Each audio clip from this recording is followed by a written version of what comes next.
Reciban un cordial saludo, amigos, hermanos y ministros.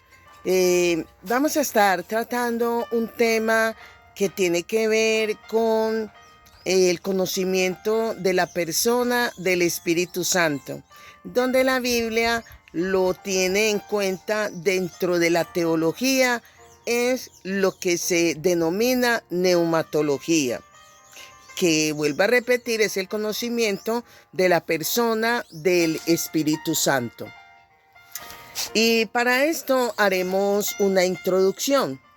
Y esta introducción tiene que ver con saber el conjunto de la deidad, que la compone el Padre, el Hijo y el Espíritu Santo.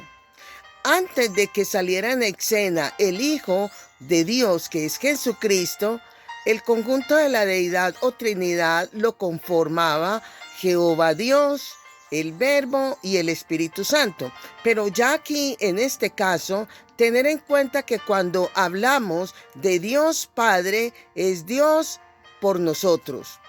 Cuando hablamos de Dios Hijo, es Dios con nosotros. Y cuando hablamos de Dios Espíritu Santo, es Dios en nosotros. Por tanto, cuando estamos hablando de quién mora en nuestra vida, en nuestro interior, es en relación o haciendo referencia a la presencia del Espíritu Santo en la vida del creyente. Ahora bien, nadie puede vivir en el Espíritu sin conocer la persona del Espíritu Santo. Vivir en el Espíritu no es interpretado, no tiene que ver con la interpretación en lengua, no tiene que o no se relaciona, ni tiene que ver con hablar en géneros de lenguas. Eso no es vivir en el Espíritu, no es ayunando, no. Por causa de su ignorancia, por causa de la ignorancia de la iglesia de Jesucristo, es donde la misericordia de Dios nos está alcanzando. Cuando estamos hablando de que la misericordia de Dios está alcanzando al creyente, es debido a que le falta el conocimiento de lo que es el Padre, el Hijo y el Espíritu Santo, ante todo del Espíritu Santo. Por tanto, vamos a tener muy en cuenta que aquí no podemos mencionar a la persona del Espíritu Santo y tener en cuenta de que la persona del Espíritu Santo no tenerla como algo insignificante o algo pasajero, porque no es así. Y el conocimiento del Espíritu Santo, para el conocimiento hay que tener mucho cuidado de no contristarlo, de no contristar al Espíritu Santo, como dice Efesios 4:30. Dice, y no contristéis al Espíritu Santo de Dios, con el cual fuisteis sellados para el día de la redención. Pero también en 1 Tesalonicenses, el capítulo 5, el versículo 19, nos está diciendo, no apaguéis el fuego del Espíritu Santo. Contristar o apagar tiene como resultado de no darle al Espíritu Santo el lugar que de antemano debe tener en el creyente. No darle el lugar que le corresponde. Por consiguiente, esto tiene que ver donde se ignora.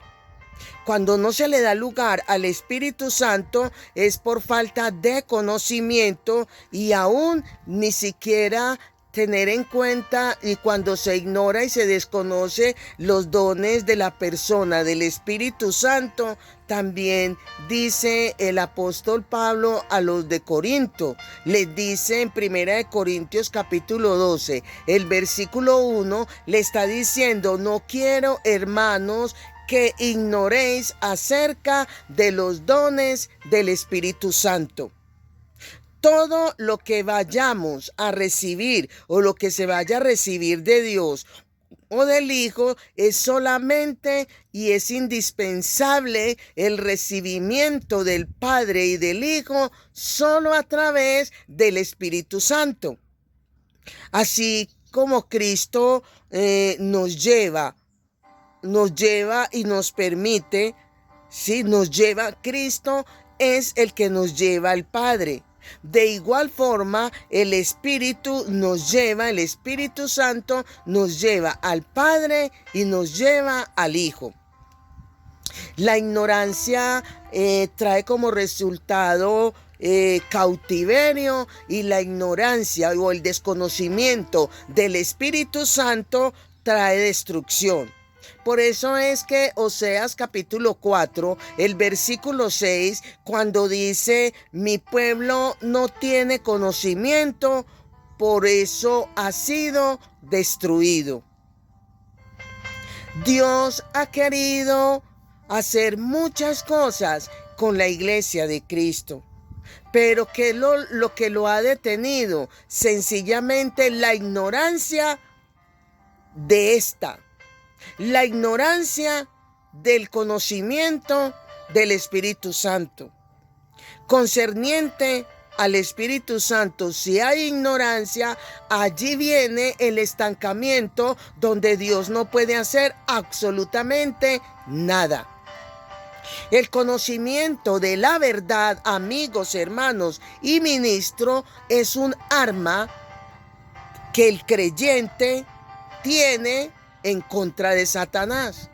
Pero cuando se desconoce la persona del Espíritu Santo, es un arma a favor de Satanás. ¿Por qué? Porque está tratando con hijos de Dios, desconociendo quién es Dios, desconociendo quién es Jesús, desconociendo quién es la persona que nos da la sabiduría, el que nos instruye, el que nos orienta, que es la persona del Espíritu Santo.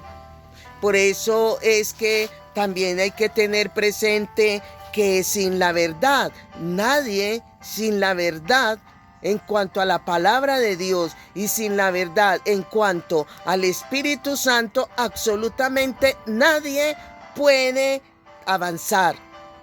Sin el conocimiento de Dios, nadie puede surgir. Sin el conocimiento del Espíritu Santo hay estancamiento. Por eso, qué interesante invitarles en este momento a que leamos, y es de verdad importante tenerlo siempre en cuenta, ahí en Primera de Samuel, el capítulo 3, el versículo del 6 en adelante. Del 6 podemos leer el 6 y podemos leer también del 6 al 9, cuando dice: pero el Señor llamó otra vez a Samuel, y Samuel se levantó al llamado que escucha, y fue junto a Elí, que era el sacerdote, diciendo: aquí me tiene usted, ¿para qué me quería? Esta es en la versión de Dios habla hoy. Yo no te he llamado, hijo mío, le dice, respondió el sacerdote Elí, vuelve a acostarte.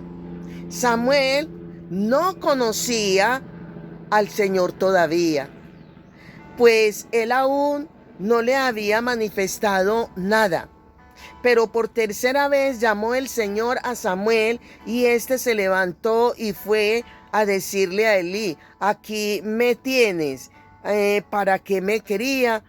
Elí comprendió entonces que era el Señor quien llamaba al joven.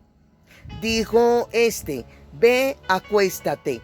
Y si el Señor te llama, respóndele, habla, que tu siervo escucha. Entonces Samuel se fue y se acostó en su sitio. Después llegó el Señor, se detuvo y lo llamó igual como las otras veces: Samuel, Samuel. Y él responde: habla, que tu siervo escucha. Contestó Samuel. Aquí vemos el llamado que Dios le hace a Samuel y se lo hace llamándolo literalmente. Pero también de pronto usted y yo tenemos, claro que sí, tenemos testimonios de la forma como Dios nos ha llamado. A uno los llamó por medio de una enfermedad que le surgió por consecuencias de X o Y razón, el pecado, enfermedad generacional, etcétera, etcétera. A otros los llamó mediante una calamidad, etcétera, etcétera. Pero aquí en San Juan capítulo 3, el versículo 11, este versículo también nos está enfatizando y nos está permitiendo aquí conocer cuando dice lo que sabemos, hablamos. También tenemos otra cita en primera carta a los Corintios, el capítulo 13, el versículo 9, que cuando dice, en parte conocemos y en parte profetizamos. Porque es que la ignorancia nos limita. El desconocimiento de la verdad nos estanca. No nos permite crecimiento ni nos permite avanzar. No se puede llevar una vida en el Espíritu si no se conoce la persona del Espíritu Santo. Cuando aquí la Biblia, Jesús le dice a los discípulos en Juan 14, el versículo 18, cuando le dice, no os dejaré huérfanos, vendré otra vez. Aquí en este versículo, Jesús lo que le está diciendo a los discípulos y te dice a ti, me dice a mí como iglesia de Jesucristo, es que era a través del Espíritu Santo que Él vendría otra vez, donde estaría con nosotros todos los días hasta el fin del mundo. Huérfano significa estar falto de amparo, sin ningún tipo de recurso, sin ningún tipo de protección. Así, de esa manera es la vida del creyente cuando no tiene en cuenta al Espíritu Santo, cuando no tiene en cuenta la persona que vino después de que Cristo se va. Y que el Espíritu Santo estuvo en Jesús, pero también era de quedarse con la iglesia de Jesucristo. Y comenzó ¿con quién? Con los discípulos. Jesús se fue, pero quedó el Espíritu Santo. De manera que tener una vida sin la persona, sin la presencia del Espíritu Santo, es una vida a la deriva. Es como un barco sin timón, ¿sí? Sin dirección. El no estar la persona e ignorar a la persona del Espíritu Santo es tener una vida desajustada, deshabilitada, una vida a la deriva, sin dirección exacta a llevar una firmeza, un crecimiento, un avance. Porque es que una vida, sin dirección, sin recursos, sin propósitos, es tener una vida totalmente aislados de la verdad, sin dirección, una vida, por tanto, en fracaso, insegura. El Espíritu Santo vino para darnos lo necesario para un crecimiento espiritual. La persona del Espíritu Santo está con nosotros y que aquí Jesús se va, pero el Espíritu Santo queda y es como el Paracleto. Y cuando se está hablando del Paracleto, es la persona del Espíritu Santo con nosotros, en nosotros, para hacer una obra redentora en Cristo Jesús, que es lo que vamos a tener en cuenta. Esta es una introducción al tema que vamos a estar hablando, que tiene que ver con la neumatología, que es la ciencia de la persona del Espíritu Santo. Es el estudio de la persona del Espíritu Santo. El Espíritu Santo es una persona que está en nosotros y con nosotros para la honra y gloria del Padre y del Hijo. Amén. Bendiciones, bendiciones.